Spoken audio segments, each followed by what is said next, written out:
Today we are going to talk about how to prevent hair loss, but not just how to prevent hair loss, but when you grow your hair to make sure that it's full and prevent the loss of hair, focusing on this one very important common problem.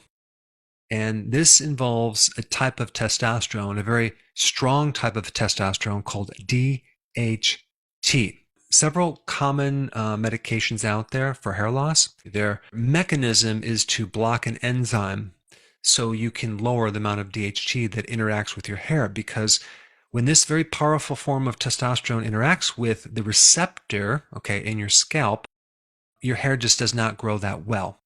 If it does grow, it's going to be very miniature or tiny. So I wanted to create a video only on this one topic of how to restore the receptor for DHT, because really the problem is that this receptor is turned up, and that makes DHT more sensitive. And it is a genetic issue for a lot of people, but there are things that you can do about it, because one of the problems people have when they're doing the medication is that it blocks DHT too much, and then they end up having side effects like decreased libido, erectile dysfunction, depression, things like that. But for this problem, it has everything to do with the receptor for DHT in your scalp. It is a genetic sensitivity problem. So how do we regulate it and turn it down a little bit so it's not overactive? Now, there are a lot of herbs out there that you can get and try, saw palmetto, and some of these work for some people, and sometimes they don't work. I want to talk more about some additional things that you can do that involve epigenetics, which is basically above genes, It's things that you can do and take and eat that can keep these genetic variations in check and keep them working to your advantage. So there are 5 main factors that we're going to focus on today. So what is the first factor that can worsen this problem? How do we deal with it? Well, it's called hypoxia. What is hypoxia? That is a condition where you have a lack of oxygen, into your scalp. Now, what can cause a lack of oxygen? 3 things. 1, anemia. 2, inflammation. And 3, a lack of exercise. So, of course, you have to look at the situation to see if you have a problem with any of these 3. Do you exercise on a regular basis? If you don't, it might be a good idea to do it. Do you potentially have anemia? If you do, the 2 types of anemia that people have would be an iron anemia or a B12 anemia. Iron and B12 both come from red meat. If you are a vegetarian or a vegan, chances are you may be deficient in these 2 unless you take them in the right form. But there's other causes of anemia as well. And these also relate to genetics. In which case, if you looked at your genes, the recommendation would be beef liver or grass-fed liver tablets, something like that. But the one you would really need to take would be called methylcobalamin, not the cyanocobalamin. So that's just a tip with that. Other reasons for anemia is that you don't have enough stomach acid for some reason. And how do you know if you don't have enough stomach acid? Well, you're going to have more indigestion. You might have acid reflux, things like that. That would be an indication that you need just to take betaine hydrochloride to acidify stomach, and that could help you. Exercise, anemia, and then inflammation, A lot of people are consuming the wrong foods and they're inflamed. Their whole body is inflamed. The most commonly consumed food that raises the inflammation in your body has to do with omega-6 fatty acids. I harp on this over and over and over again. You just want to get those unsaturated oils out of the diet. I'm talking about the soy, the corn oil, the canola oil, the cottonseed oil, the safflower oil.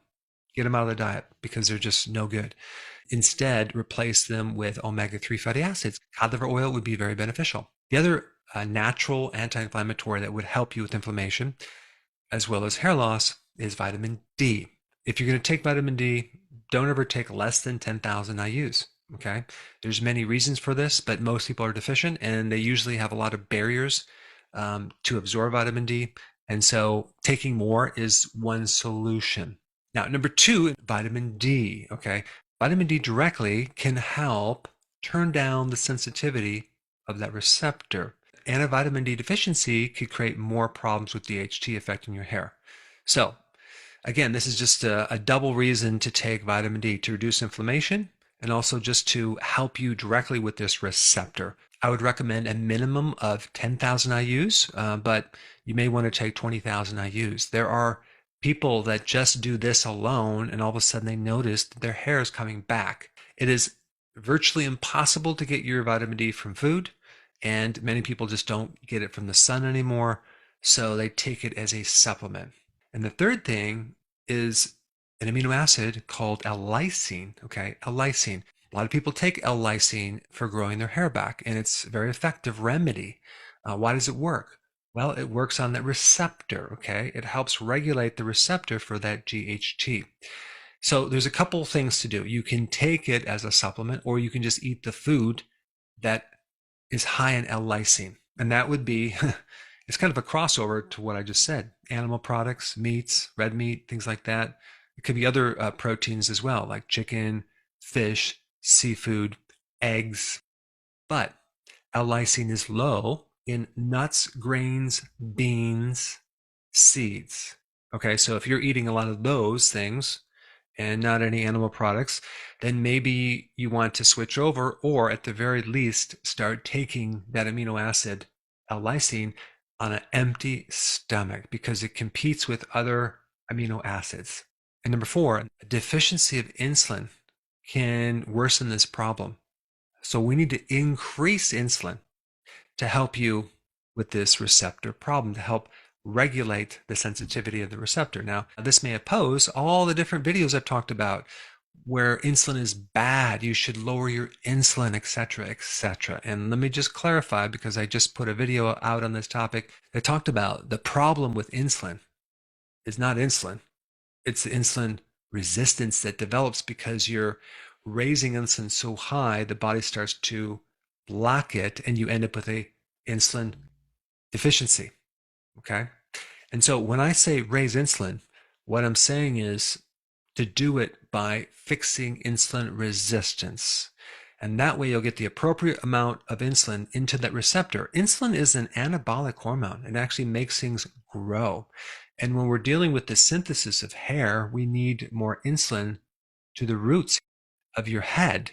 And insulin resistance is one big problem that's not only behind hair loss, but a lot of other issues. So how do we increase insulin? By fixing insulin resistance. How do we do that? By going on a low-carb diet, and we do intermittent fasting, okay? This is why metformin actually helps with hair growth, because metformin works on the insulin receptor, and it actually improves this resistance problem, increasing more insulin to make the connection so the whole circuit can work right.